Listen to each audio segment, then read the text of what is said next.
Muy buenas tardes.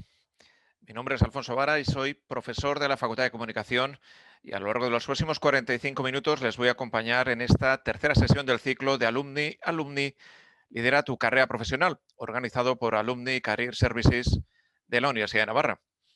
Como todos ustedes recordarán, el objetivo de este ciclo es ofrecerles a todos herramientas y consejos para avanzar en la búsqueda de empleo y el desarrollo profesional.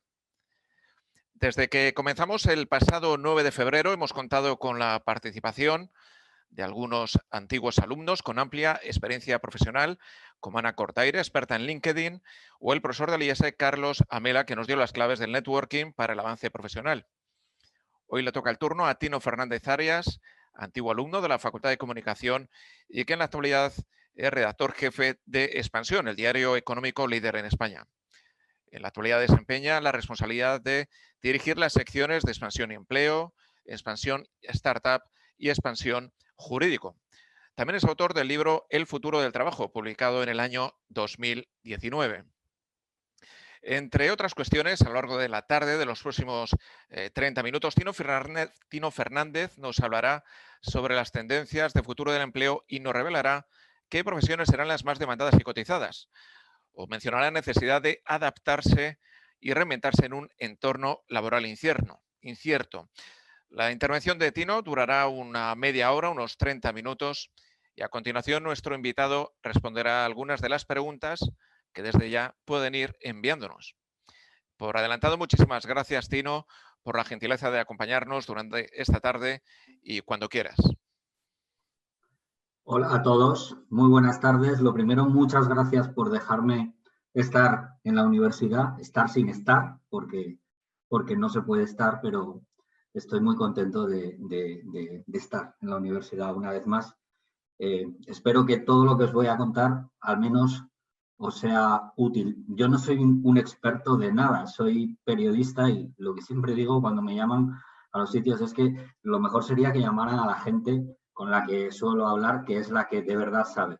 Me dedico a contar lo que me cuentan otros y, bueno, pues de ahí, como una esponja, voy chupando todo lo que puedo. El futuro del trabajo es un tema que me interesa porque en Expansión suelo escribir sobre ello y creo que es una de las cosas más importantes que hay en estos momentos. Es decir, en el trabajo pasamos 8 horas más diarias cada uno de nosotros y yo creo que acertar en el trabajo de cada uno es una fortuna para cada uno, ¿no? Bueno, todos pasamos 8 horas diarias, como os decía, o más en un trabajo, con un jefe o con unos compañeros a los que no hemos elegido y que nos tocan en suerte, ¿no? En un empleo que para mucha gente resulta ser una actividad frustrante, en una empresa, en un sector o en un negocio sin mucho futuro o al que tenemos que ir porque a lo mejor hemos estudiado una carrera que no nos da para otra cosa. En el caso de las jóvenes generaciones, no hace falta incluso llegar a tener un trabajo para experimentar esta frustración, porque mucha gente se da cuenta cuando lleva 1 o 2 años estudiando la carrera que ha escogido, que esta ya no le va a proporcionar un empleo. El drama hoy es que casi nadie puede aconsejarnos qué carrera debemos estudiar y mucho menos qué sector o qué profesión debemos elegir. Y lo que es peor, los expertos nos dicen hoy una cosa y mañana la contraria. Por ejemplo, os dirán que no es bueno eso de obsesionarse con tener el trabajo perfecto, os dirán que no existe el trabajo, ni la empresa, ni el jefe perfecto. De repente hay quien sale diciendo que hasta el empleo más frustrante y tedioso puede tener un lado positivo, que es bueno aguantar porque es posible descubrir en ese trabajo o en ese puesto o en esa empresa algo que nos servirá para el futuro y que sería bueno tratar de buscar ese algo y reinventarnos dentro de la propia organización en la que trabajamos. Seguro que os han dicho alguna vez que la gente no se va de las empresas, sino que se va de sus jefes. Y llega alguien tan fiable como puede ser Warren Buffett, que es uno de los hombres más ricos del mundo, empresario, inversor, principal accionista de Berkshire Hathaway, y asegura que no hay mayor fortuna que encontrar a un jefe admirable, que nos olvidemos de buscar el trabajo ideal o la empresa perfecta y que busquemos al jefe 10 porque esa es la gran garantía de éxito. Supongo que ya sabéis que hay portales de empleo que no ofrecen empleos, sino que centran las ofertas en el análisis de los jefes que le puede tocar a cada uno en el puesto que se ofrece. Y el candidato puede aceptar o rechazar ese puesto o no aplicar para esa oferta en función del jefe que le pueda tocar. El recientemente fallecido Tony Hsieh, que fue fundador de Zappos, una empresa de venta online de zapatos, puso en marcha en su compañía y de forma real unos cuantos experimentos que tenían que ver con las nuevas formas de trabajo, de las que luego hablaremos porque son fundamentales para reinventarse y cambiar de carrera o de profesión. Bueno, pues Hsieh inventó una cosa que se basa en lo que él llamaba la holocracia, que es la empresa sin jefes, y lo puso en práctica. ¿Y qué pasó? Pues que en unos meses, aplicando la empresa sin jefes, Hsieh se vio obligado a echar a un cuarto de la plantilla porque se dio cuenta de que muchos de sus empleados no sabían trabajar sin jefes. Aplicar esto de la no jerarquía se reveló mucho más complicado de lo que parecía. Se habla, por tanto, de nuevas fórmulas de trabajo, de trabajar sin jefes, incluso de trabajar sin ir al trabajo, del tiempo libre como recompensa antes incluso que el sueldo. Antes de la pandemia, del coronavirus y del confinamiento que trajo la posibilidad o la obligación, según se mire, del teletrabajo, los debates se centraban en la posibilidad de salir a las 6:30 de la tarde, como muy tarde, o en el registro horario y en fichar a la entrada y a la salida de la oficina. Y todo esto suponía un imán para el presentismo y la cultura de estar en la oficina, frente a la cultura que premia el resultado y no el tiempo que pasamos en el trabajo. A todo esto hay que añadir la brecha entre el mundo académico y la realidad del mundo laboral y de las empresas. Esta brecha crece cada día y lo que sale de las universidades parece que no sirve a las compañías ni a los reclutadores. Y las habilidades profesionales que hemos adquirido cuando nos formamos quedan anticuadas y nos convierten en profesionales obsoletos. La preocupación por reciclarse y actualizarse es una necesidad evidente para quienes buscan empleo o para quienes desean reinventarse y adaptarse a la nueva situación del mercado laboral que cambia casi cada día. Seguramente que habréis oído decir ya 1000 veces eso de que los trabajos que hoy tienen éxito desaparecerán dentro de 5 años y que los que tendrán éxito dentro de 5 años hoy ni siquiera podemos imaginarlos. Paradójicamente, y a pesar de las altas tasas de paro, sobre todo en España, hay puestos de trabajo que no se cubren. El 52% de los empleadores revela graves dificultades para llenar ciertas posiciones por lo que denominan escasez de talento y cada vez más compañías se quejan de la falta de experiencia, de conocimiento del negocio y de cualificación formal de los candidatos. Sin ir más lejos, la semana pasada un estudio de ADECO concluía que 8 de cada 10 empresas españolas revelan que no encuentran lo que necesitan y que hay puestos que no se cubren. Una paradoja increíble si se tienen en cuenta las altísimas tasas de paro en España. Probablemente os habréis dado cuenta ya de que nadie os contratará si no tenéis nuevas habilidades profesionales adaptadas a ese mercado laboral cambiante. Pero si Richard Branson fuera vuestro jefe o el que os tiene que contratar, tendríais delante a un defensor de las personas frente a las habilidades o al currículo. Es el mismo caso que Laszlo Bock, que fue director de recursos humanos de Google y que ahora ha creado una startup de empleo. Laszlo Bock sorprendió a todo el mundo hace ya algún tiempo diciendo que es mejor contratar a gente que no haya pasado por una facultad. Incluso llegó a declarar en The New York Times que una de las lecciones aprendidas tras analizar todos los datos del proceso de selección es que el expediente académico y la puntuación de los candidatos en los tests son inútiles como criterio de contratación. Y el CEO de LinkedIn, Jeff Weiner, habla de capacidades, no títulos. Es partidario de contratar sobre la base de cualidades que no se encuentran necesariamente en un título universitario. El potencial antes que el pedigrí.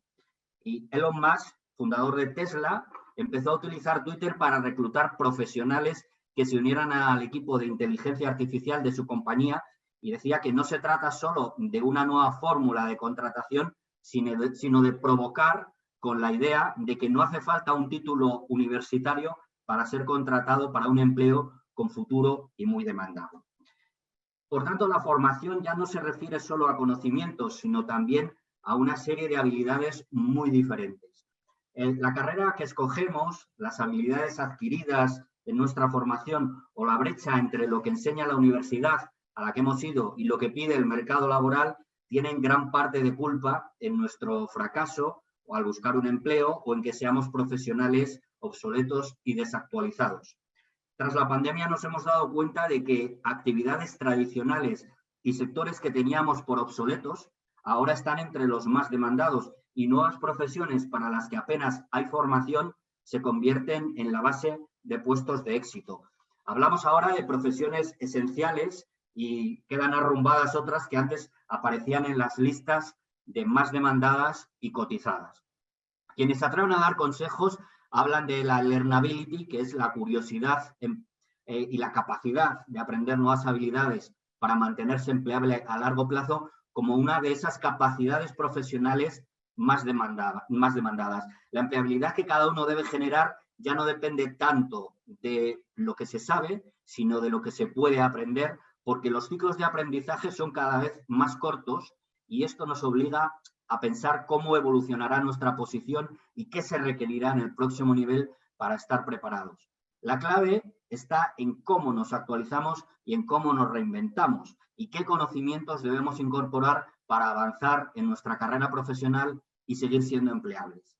La realidad parece indicar que cada vez más se buscan profesionales con orientación digital y se exigen perfiles con nuevas capacidades y habilidades de futuro que son más importantes que los títulos académicos. Algunos hablan de reconstructores digitales que cambian el modelo de relación dentro de las compañías y que saben actuar en los nuevos modelos de trabajo y de relación con la empresa.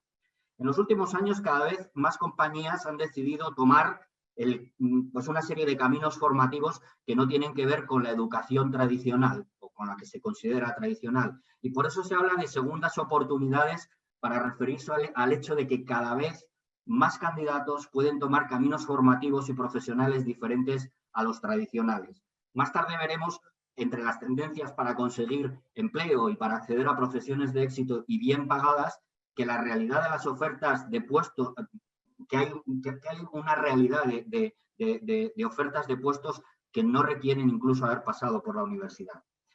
Hay, por tanto, segundas oportunidades profesionales para candidatos que dirijan su formación hacia ámbitos complementarios. Pero los expertos nos dicen una cosa y la contraria: capacidades y no títulos, segundas oportunidades, pero también hay quien habla de la universidad del futuro como una institución académica a la que no se irá para estar solo 3 o 4 años, sino para estar toda la vida. Un alumno llegará y estará en ella 1 o 2 años y tras ese periodo tendrá una primera experiencia profesional y luego volverá al mundo académico para tener otra experiencia de formación y así sucesivamente. Bueno, visto así, este galimatías nos presenta un panorama bastante desolador. Más puntos de debate en este nuevo escenario laboral y profesional que revoluciona la pandemia. Bueno, las oportunidades que ofrecen las profesiones del futuro no son solo para las nuevas generaciones. La gente de 50 o de 60 años debería pensar más en cómo reciclarse o cómo reinventarse profesionalmente que en jubilarse. Para muchos la jubilación pasa por emprender o por montar su propia empresa. Y hay una generación, la generación U, de los que no se retiran porque no quieren o porque no pueden, que tiene ante sí nuevas oportunidades laborales, pero también una dura tarea de adaptación y de reciclaje para adaptarse al nuevo escenario profesional. Antes me comentaban, ¿qué hacer si llevo 20 años trabajando y quiero cambiar de carrera? ¿Eso es posible? Pues sí, eso es posible. Es una buena noticia que es posible, pero como decía Superman, un gran poder implica una gran responsabilidad. Un cambio esencial que nos deja la pandemia de coronavirus es la nueva consideración profesional de los seniors en el nuevo escenario laboral post-pandemia. Los seniors se perfilan como una nueva clase de trabajadores esenciales, una generación con capacidades profesionales especialmente adecuadas para un nuevo mercado laboral marcado por la incertidumbre y nuevas formas de actividad, y habrá que reposicionar a los profesionales senior, ya que se aceleran los pasos que antes eran tímidos y que ahora nos conducen a nuevas fórmulas de empleo tipo freelance, trabajo independiente y flexible, etcétera. Y los veteranos presentan más capacidades para las nuevas modalidades de trabajo independiente, capacidad de delegación y de autonomía, liderazgo de situación, resiliencia o el que pueda solucionar problemas e incertidumbres no previstos. Tendremos que trabajar cada vez más años. Este es un hecho impepinable y esto supone que la extensión de nuestra vida laboral puede llegar incluso más allá de los 70. Los seniors son una generación cada vez más tecnológica por ocio y por comunicación, son la voz de la experiencia, de haber vivido varios ciclos y de gestionar con eficiencia, de dominar ajustes organizativos, y esa voz experta resulta determinante en el mundo post-COVID y cada vez más organizaciones se han dado cuenta de que es necesario poner esos perfiles en activo. Todo esto va más allá del hecho de que las empresas deben prepararse para resolver sus necesidades con una fuerza laboral envejecida y las diferentes situaciones vitales requerirán esquemas muy diferentes de relación laboral y las organizaciones tendrán que aprovechar todas las oportunidades que ofrece el marco legal. Trabajo parcial, teletrabajo, colaboración externa, contratos de relevo, jubilación parcial o demorada. La pandemia de coronavirus introduce otro elemento nuevo en esa cuestión. Las oportunidades también nos llegan a todos con la transformación digital y con la automatización. Otro de los debates laborales antes de la pandemia era el que se refería a ese temor a que los robots y las máquinas nos pudieran quitar el trabajo. No es cierto que los robots nos vayan a quitar el empleo. Desaparecerán los puestos y actividades rutinarios, que son aquellos que no aportan valor, pero la impronta humana seguirá siendo decisiva. Yo creo que no debemos preocuparnos sobre si la inteligencia artificial nos robará el empleo. Tendremos que preocuparnos más bien de que la inteligencia social, que es la convivencia de máquinas y humanos en el terreno laboral, que ya es un hecho, esto cambiará nuestra vida y nuestro trabajo.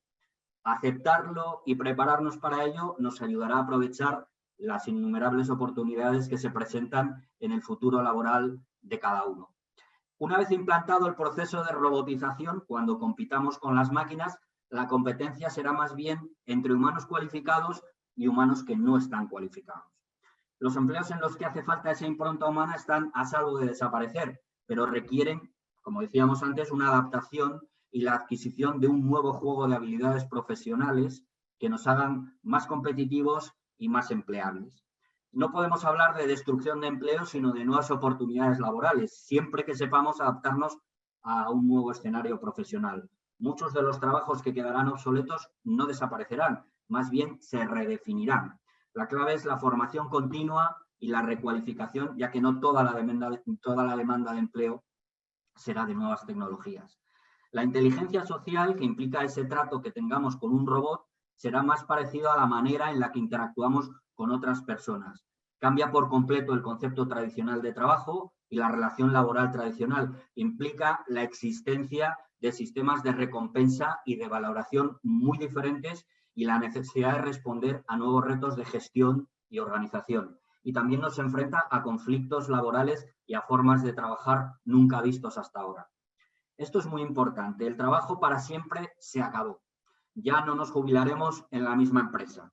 Se calcula que tendremos entre 7 y 10 empleos diferentes en una misma vida laboral y que las relaciones entre empleados y empleadores ya nunca serán de fidelidad total. No podremos acceder a las nuevas profesiones del futuro ni a los nuevos empleos de éxito si no nos adaptamos al mercado laboral cambiante, y esto supone varias cosas. La primera es crear nuestra propia empleabilidad. Eso significa ser capaz de sacar partido de aquello que ya sabemos hacer en otro sector, puesto o actividad. También implica la capacidad de adaptarse a nuevos modelos de trabajo, a nuevos modelos de organización y de reciclaje profesional.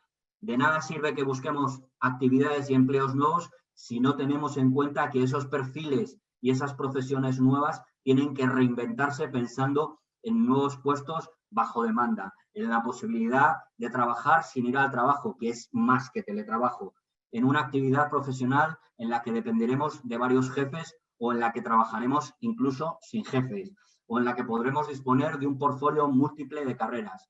El trabajo por proyectos y las fórmulas de empleo independiente también crean una nueva clase de superprofesionales y de superespecialistas en microtareas muy concretas. Y además, las profesiones con futuro tendrán, ya tienen, mucho que ver con una flexibilidad que no guarda relación con el concepto tradicional de conciliación y sí con el de integración. La pandemia de coronavirus ha cambiado muchas cosas en el mundo del trabajo. Para empezar, introduce una variable de incertidumbre nunca vista que influye en la propia elección de carrera y de profesión. Los candidatos buscan perfiles y sectores a salvo de esta incertidumbre creciente. En el concepto mismo de profesión aparece el concepto de perfiles esenciales que no tienen mucho que ver con los que hasta ahora se identificaban como los más exitosos, introduce nuevos modelos de empleo que llevan a que los profesionales diseñen un nuevo itinerario laboral y favorece la aparición de perfiles y profesiones nunca vistas. En el panorama laboral que surge tras la pandemia, yo destacaría 3 grandes bloques de nuevas oportunidades laborales o supertendencias, o como queráis llamarlo, que tienen mucho que ver con los nuevos modelos de trabajo, con la capacidad de adaptación, con la exigencia de nuevas habilidades y que nos desentrañan cómo va a ser el futuro y por dónde deberíamos buscar. La primera es el teletrabajo y sobre todo un nuevo mercado mundial de ofertas. Hay incluso quien asegura que lo que llevamos haciendo desde hace unos meses no es verdadero teletrabajo, pero casi nadie sabe explicar en qué consistirá realmente esa vida laboral que ha de venir. Muchas empresas presumen diciendo que, bueno, pues parece como que 3 días antes de que Lucy levantara las manos, nosotros ya hacía tiempo que teletrabajábamos. Mentira, porque lo cierto es que casi nadie estaba preparado y muchos han sabido, y muy pocos han sabido establecer un modelo de teletrabajo que sea adecuado a lo que vendrá en el futuro, que es mucho más que el teletrabajo. Menos aún han sabido implantar medidas o estructuras o modelos o conceptos más allá de esa urgencia o de esas fórmulas provisionales para salvar una situación sanitaria y poder trabajar quien pueda teletrabajar. Y si hablamos de la vuelta al trabajo, creo que nadie tiene una idea real de cómo hacerlo. Todo el mundo habla de un nuevo modelo híbrido, pero no hay muchas certezas sobre cómo trabajaremos cuando acabe todo esto. La nueva regulación del teletrabajo ha dejado además un margen muy amplio para que los departamentos de recursos humanos puedan negociar de forma individual y sean protagonistas activos en el diseño de modelos de trabajo en remoto en sus compañías. Y es una prueba muy difícil de superar para comprobar si realmente los directores de recursos humanos y los gestores de personas y los departamentos de recursos humanos que hay en las compañías son capaces de manejar las nuevas fórmulas de empleo que van a surgir tras la crisis y tras la pandemia, que son modelos de empleo, de valoración y de recompensa muchísimo más complicados que el teletrabajo, el simple teletrabajo. Cuando haya pasado la pandemia y los profesionales conozcan el 80% de los modelos de trabajo que hay bajo esa punta del iceberg, que es el teletrabajo, tendrán que enfrentarse a conflictos y a exigencias que serán mucho más difíciles de regular. Y eso nos va a afectar a todos. Disfrutamos, eso sí, de una nueva gestión del tiempo y de experimentos o de fórmulas de valoración y recompensa que nunca habíamos imaginado y que nuestros jefes y empleadores no se atrevían a probar. La gran revolución yo creo que ha sido la confianza. En todo caso, el teletrabajo, o como queramos llamar a esto que estamos haciendo o que hemos hecho estos meses, millones de personas, abre un mundo de oportunidades laborales más allá de los límites geográficos a los reclutadores y a los candidatos. Hay quien dice que en vez de trabajo deberíamos estar buscando teletrabajos. Y solo si estamos dispuestos a aceptar las nuevas fórmulas de actividad y adaptarnos a ellas, seríamos o seremos capaces en la búsqueda de un puesto en un mercado laboral cada vez más competitivo y más complicado. El teletrabajo parece influir en una extensión de la oferta y la demanda. Las empresas que se quejan desde hace años de que no encuentran el talento que necesitan pueden buscarlo ya en cualquier parte del mundo. El mercado laboral es ahora verdaderamente mundial y la retribución de los perfiles que se requieren para trabajar en remoto ya no es la misma. Quizá debamos desterrar la idea de que el teletrabajo es sinónimo de estafas laborales, de perfiles y tareas sin valor o sueldos bajos. se ven cada vez más oportunidades para desarrollar carreras significativas y bien remuneradas en todos los sectores. Poder trabajar en cualquier parte del mundo gracias al teletrabajo y optar a cualquier puesto sin tener que vivir en el país donde radica la compañía que nos contrata es algo perfectamente real, sobre todo para determinados puestos de altísimo valor añadido. Las empresas quieren talento en la forma y lugar necesarios y si el talento demanda estar deslocalizado, se lo van a permitir. Se acelerarán las diferencias retributivas una vez que pase la crisis del coronavirus. Los trabajos poco cualificados saldrán perjudicados y los de más valor añadido resultarán beneficiados. El ascensor social está roto por la remuneración del empleado y se romperá aún más por el COVID-19. Quien pueda permitirse el lujo de deslocalizarse va a tener más fuerza para negociar sus condiciones económicas. Parece evidente que no es lo mismo trabajar en Nueva York, Madrid o Lisboa. Vivir en un lugar que tenga calidad de vida y buenas condiciones fiscales será un incentivo. Y esto puede provocar una fuga de talentos porque un profesional se puede ir a vivir a donde sea, con una buena tributación y trabajar desde allí contratado por una compañía de cualquier parte del mundo, y no estamos hablando de una remuneración más alta, sino de la más óptima. Y esto incluye rentabilidad fiscal y calidad de vida. El hecho de teletrabajar facilita la posibilidad de atraer el talento hacia países que sean atractivos. El elemento geográfico puede ser el eje de atracción del talento. Un país atractivo para vivir atrae profesionales, pero también empresas que pueden venir detrás de estos trabajadores. Ir a trabajar a la sede de la compañía podría convertirse incluso en un nuevo incentivo o en un beneficio en un mundo laboral de teletrabajo generalizado. La oficina puede ser un lugar para la comunidad, para las comidas gratis y para la socialización. Otro de los factores o de las supertendencias es lo que os hablaba antes de las profesiones sin carrera. Entre las novedades y cambios que experimentamos en el mercado laboral por efecto de la pandemia del coronavirus está la transformación del propio concepto de profesiones de éxito. No hay más que ver la avalancha de oportunidades laborales de trabajo en remoto que señalan a algunos perfiles y profesiones como los más demandados y cotizados para adaptarse a esta nueva forma de actividad. Durante este verano hemos conocido algunos atajos profesionales para encontrar un puesto y parece evidente que algunas posiciones muy cotizadas no requieren el paso por la universidad. Son casos como el de gestor de almacenamiento o distribución, el supervisor de primera línea de trabajadores de ventas no minoristas, el especialista en operaciones comerciales, el gerente de juegos, el broker inmobiliario, todas posiciones que están entre 50 y 60.000 euros brutos anuales de retribución. Hemos visto además que estos atajos profesionales tienen que ver asimismo con un catálogo de posiciones muy cotizadas asociadas a determinadas habilidades que es posible adquirir muy rápidamente. Se trata de una especie de habilidades express que ayudan a obtener un empleo rápido, aunque cabe preguntarse, eso sí, si este atajo es sostenible en el tiempo y si resiste los cambios vertiginosos del mercado laboral. Entre estas habilidades está, por ejemplo, la codificación y el dominio de ciertos idiomas o el dominio de lenguajes de programación. En realidad, este tipo de formación que se bautiza como habilidades express puede ser útil para quien tenga un cierto background, pero aprender solo esto no basta, porque lo que hay que hacer es reposicionarse como profesional en una empresa y conviene tener una formación por detrás y no solo pensar que esta es la solución principal y definitiva. Y el último de las supertendencias es la de los trabajos híbridos. Otro de los aspectos positivos que le debemos a 2020 es la seguridad de que tendremos que estar preparados para hacer una cosa ahora y otra diferente en otro momento. Es necesario que existan modelos mixtos de formación que tienen que ver con lo que se conoce como esos trabajos híbridos, que son profesiones y puestos cada vez más complejos que requieren de múltiples habilidades. Quienes consigan adquirir las habilidades profesionales exigidas aumentarán cada vez más su valor.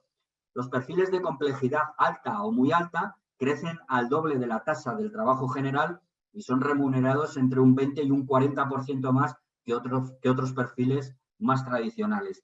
Hablamos ya de roles híbridos que tienden a ser mucho más sofisticados y mucho más especializados. Hay quien piensa que caminamos hacia microtítulos que permitan adaptarse rápido a los cambios vertiginosos del mercado profesional y a las transformaciones que precipita la introducción de la tecnología. Lo que hoy se estudia queda obsoleto en muy poco tiempo y la clave está en que cada uno se haga responsable de su propia carrera profesional y atienda a una capacidad tan importante como la learnability, que ya veíamos antes. Quien no se preocupe de eso tendrá un problema, eso es evidente. Y hablamos de un modelo de alta rotación de conocimiento, de minigrados y de formación en competencias que se aprenden y se entrenan, que permiten mayor versatilidad y por la posibilidad de cambiar de sector. Tener un empleo ya no es una garantía para no caer en la pobreza. Hay quien habla de la necesidad de tener varias carreras, aunque la clave está en ser válido para cualquier empleo o para las nuevas profesiones que surgen. Hasta no hace mucho tener un trabajo implicaba una cierta garantía de comer caliente todos los días y de poder pagar las facturas. Pero en los últimos tiempos crece el número de personas que con un empleo viven por debajo del umbral de la pobreza. En esta nueva clase o generación de lo que yo llamo paupernials, con un puesto de trabajo poco sostenible, 1 de cada 3 personas tiene estudios superiores o ha superado la segunda etapa de educación secundaria. Es gente que ha hecho los deberes, lo que tenían que hacer y tendrían capacidad de conseguir un empleo normalizado, pero no lo logran. Kabir Sehgal, que es un experto en estrategia corporativa, que es banquero de inversión y es vicepresidente de JP Morgan Chase, sugiere una solución drástica para aquellos que claramente han tomado un camino profesional errado, escogiendo un trabajo que pierde valor cada día y que los margina en entornos laborales mal remunerados. Sehgal nos recomienda a todos estudiar al menos 2 carreras. Probablemente no se refiere a 2 o 3 cualquiera. O sea, no se trata de matricularse ya en Derecho, Económicas y Filosofía y confiar en que esa cantidad de títulos engorde nuestro currículo y nos facilite pues, el acceso a un puesto o a varios que nos arreglen la vida. Lo que explica Sehgal es que no es raro conocer a un abogado al que le gustaría trabajar en energías renovables, a un desarrollador de aplicaciones que quiere escribir una novela o a un editor que fantasea con convertirse en diseñador de paisajes. Mucha gente sueña con cambiar a una carrera que es drásticamente diferente de su trabajo actual, pero es raro que esas personas realmente den el salto. Los costes de ese cambio parecen demasiado altos y la posibilidad de éxito muy remota. La respuesta no es desconectar su trabajo actual quemándose, la sugerencia es hacer ambos. En realidad, la elección de esas 2 o 3 carreras o más es la clave y para escoger ese camino profesional resulta cada vez más complicado encontrar consejo fiable para tomar una decisión. Parece evidente que la fórmula formarse, trabajar, jubilarse toca su fin. Hablamos de un nuevo ciclo en el que estarán presentes el cambio y la formación continua y no solo trabajaremos, sino que también tendremos que planificar constantemente nuestra carrera analizando las tendencias de futuro que nos ayudarán a conseguir una profesión de éxito. Tendremos una ocupación constante, analizar dónde están las bolsas de empleo con futuro que no coincidirán con las más demandadas en ese momento para desarrollar un plan de negocio de nuestra propia carrera, comprobando permanentemente si las habilidades que tenemos y nuestro trabajo siguen siendo actuales y necesarios. La carrera promedio de cualquiera de nosotros podría abarcar varias ocupaciones y más de media docena de empleos. Las nuevas generaciones, además, vivirán probablemente más de un siglo y tendrán vidas laborales superiores a los 50 o 60 años. Mala noticia para Errejón y su plan de trabajar solo 4 días. Una persona que termina hoy la universidad con 22 años después de cursar un grado tiene por delante unos 50 años de trayectoria laboral y va a tener que formarse continuamente para reorientarse y reinventarse. Lo cierto es que la complejidad para elegir bien se acrecienta ahora mucho más. Identificar las profesiones más demandadas y con éxito es más difícil que antes de la pandemia del coronavirus porque una gran cantidad de sectores y de negocios aparecen y desaparecen y esto influye en los puestos y en los perfiles más demandados y en cualquier decisión profesional que podamos tomar. Vamos pues hacia un mix de carreras con dobles y triples grados, vamos hacia microtítulos que permitan adaptarse rápido a los cambios vertiginosos del mercado profesional y a las transformaciones que precipita la introducción de la tecnología. Lo que hoy se estudia queda obsoleto en muy poco tiempo Y la clave está en que cada uno se haga responsable de su propia carrera profesional y atienda a una capacidad tan importante como esa curiosidad y capacidad de aprender nuevas habilidades para mantenerse empleable a largo plazo. Quien no se preocupe de esto tendrá un problema. Y se acabó. Vamos, se acabó, ¿no? Si hay alguna pregunta, os la contesto. Muchísimas gracias, Tino. Creo que no me ven porque el hospedador tiene que autorizarme el inicio del vídeo. Ahora ya creo que ya me ven.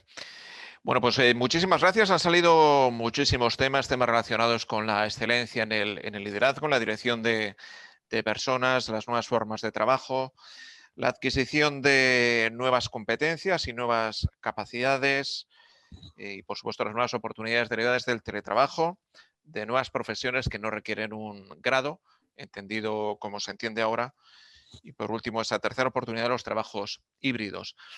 Algunas de las preguntas que han ido saliendo por el tipo de preguntas que son, intuyo que proceden de personas que tienen un perfil más joven, están orientadas, por ejemplo, a cómo saber si uno se está quedando obsoleto en su puesto de trabajo. No sé si puedes comentar esta pregunta. ¿Qué indicadores, qué cosas puede uno ir detectando para que salten las alarmas, salte el semáforo naranja y uno perciba que, en fin, que las cosas se pueden poner negras a medio o largo plazo? Hombre, el problema es no detectarlo. Quiero decir que si lo detectas, vas bien. El problema es, primero, que no te preocupe eso y que no sepas detectarlo. Yo creo que la primera señal es el propio sector o la propia actividad de tu compañía, ¿no? Bueno, si tú ves que estás en un trabajo, en una empresa en la que las cosas no van bien o ese sector está de capa caída, ese es un primer indicador de que evidentemente, bueno, pues estás en un sector, en una actividad que no tiene mucho futuro. Pero vamos, esa señal la puedes recibir, como decía al principio, no cuando estás trabajando, sino que la puedes recibir cuando estás estudiando una carrera. El problema de mucha gente hoy es que cuando está en segundo de carrera se da cuenta de que eso que está estudiando no le va a dar un trabajo porque evidentemente el mercado laboral va a 200 por hora y el mundo académico, digamos el mundo previo a llegar al mercado laboral va a 20 por hora. Creo que es uno de los problemas más grandes que hay en este momento. Entonces, bueno, hay que darse cuenta, te puedes dar cuenta, insisto, cuando estás en la universidad, ahí tienes, digamos, más capacidad de reacción, porque puedes cambiar de carrera. Si estás trabajando, pues la capacidad de reacción es menor, porque estás en un trabajo, ¿y ahora qué hago? ¿Me voy? ¿No me voy? Hago un máster y mientras tanto, ¿qué hago? No tengo dinero. O ya si tienes lo que hablábamos al principio, ¿no? Si llevas 20 años trabajando y dices, pues llevo 20 años trabajando y me doy cuenta de que esto es un desastre, de que tengo que cambiar. Yo siempre he preguntado a los expertos sobre esto y les he dicho, ¿de verdad es posible eso de la reinvención profesional? Los expertos dicen que sí y vamos a confiar en ello, ¿no? Es decir, todos tenemos la capacidad de reciclarnos profesionalmente y a pesar de que cuesta mucho, hay que hacerlo y tendremos que hacerlo en algún momento. Yo creo que lo principal es darse cuenta de que eso puede pasar y estar muy pendientes. O sea, nuestro trabajo no es solo hacer nuestro trabajo, sino que nuestro trabajo es vigilar que nuestro trabajo no se desactualice y que nosotros mismos tengamos las habilidades y las capacidades que los reclutadores y el mundo laboral exige y que están cambiando casi cada día. Uno de nuestros espectadores pregunta, toda tu charla ha versado sobre el futuro, sobre las capacidades potenciales que puede tener una persona. Sin embargo, normalmente cuando en un proceso de trabajo se centran más en el pasado, en el currículum, en la experiencia profesional previa, generalmente a uno se le valora más por lo que ha hecho y no por lo que puede hacer. No deja de ser esto paradójico. Es un cambio que se está produciendo en las principales empresas o por el contrario, lo que cabe esperar en un proceso de reclutamiento, pues es que a uno le pregunten por las cosas que ha hecho y no por lo que pueda hacer en el futuro. A ver, los reclutadores, digamos que atienden durante, o sea, la media de atención a cada currículo es de 6 segundos. Es decir, eh, aquí hay un debate sobre si el currículo y la entrevista valen para algo. Entonces, están surgiendo nuevas fórmulas, pues eso, los currículos estos en Instagram, vallas publicitarias, hacer cosas raras y todo eso. El currículo está en crisis en el sentido de que, evidentemente, es como en el mundo financiero. Rentabilidades pasadas no aseguran rentabilidades futuras.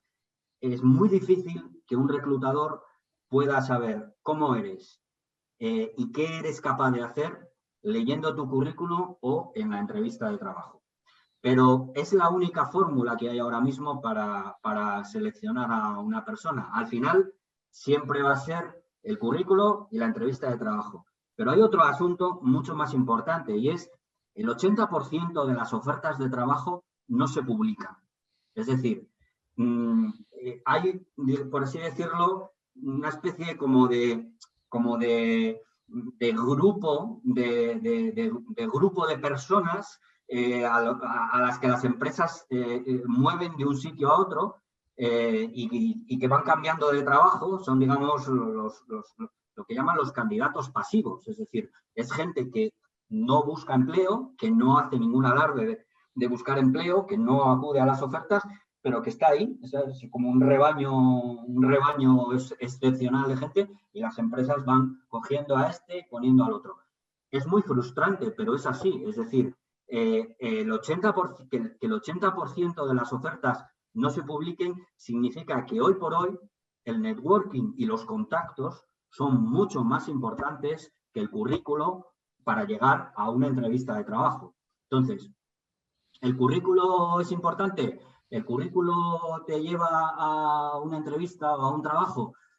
Pues cada vez es más difícil, pero luego los reclutadores reconocen que, bueno, que ellos siguen utilizando los currículos, que siguen utilizando las entrevistas de trabajo, a pesar de que haya otras fórmulas, como son esas, digamos, esos currículos extravagantes, o el networking, o los contactos, la red de contactos. Tener una red de contactos sólida es fundamental hoy en día para buscar trabajo y para cambiar de trabajo. O sea, este es un tema, podríamos hablar 2 horas sobre si vale o no vale el currículo, pero efectivamente sí que hay una crisis del currículo, y lo que hay que hacer es, solo con el currículum no basta. Eso, digamos, que es la conclusión, ¿no? Entramos ya en los últimos 2-3 minutos de esta sesión. Mencionabas que nos dirigimos a un modelo laboral donde lo que va a primar es la rotación, bien dentro de una misma empresa o sobre todo especialmente en diferentes tipos de compañías. Cada uno de los costes que puede conllevar esto es el grado de lealtad que puedan tener los trabajadores hacia una empresa, sabiendo que a corto plazo, bien por una parte, bien por la otra, ese vínculo se va a romper. No estaremos de esa manera, por así decirlo, descapitalizando lo mejor que tiene una compañía, es decir, que son sus trabajadores, y ese grado de lealtad es inferior. Pues no lo sé, pero es un hecho. Es decir, hoy por hoy y en el futuro, esa lealtad a las compañías no existe. Es decir, la gente no se va a jubilar en la misma empresa, ya no lo está haciendo, y en el futuro será todavía más evidente que no será así. Pero es que incluso esa deslealtad ya está empezando incluso a aparecer en los propios procesos de selección. Hoy los candidatos, hay una tendencia entre los candidatos, que es que muchos de los candidatos que están en un proceso de selección a punto de ser escogidos abandonan los procesos de selección. Es decir, que esa deslealtad no solo se produce cuando estás trabajando o quieres cambiar, esa deslealtad se produce en los propios procesos de selección. Yo creo que no sé lo que va a significar esto, pero es un hecho que el trabajo para siempre se acabó y que esa relación entre empleado y empleador es completamente distinta. Muy bien, pues me temo que no tenemos mucho más tiempo. Sin más, quería agradecerte personalmente y también en nombre de Career Services de Alumni, pues el tiempo, el esfuerzo que le has dedicado a esta sesión. Y sin más, recuerdo a todos los que nos estáis viendo que el próximo martes tendrá lugar la cuarta sesión, Self-Assessment, cómo enfrentarse al mercado de trabajo, la propuesta de valor, a cargo de Cristina Rodríguez Ruiz de Linares, profesora doctora en liderazgo y dirección de personas y experta en marca personal. Sin más, insisto, muchísimas gracias, Cino Fernández, por tu tiempo, por los consejos que nos has dado, que espero que hayan sido muy útiles para todos los que nos están viendo. Y sin más, pues agradecerles a todos su atención.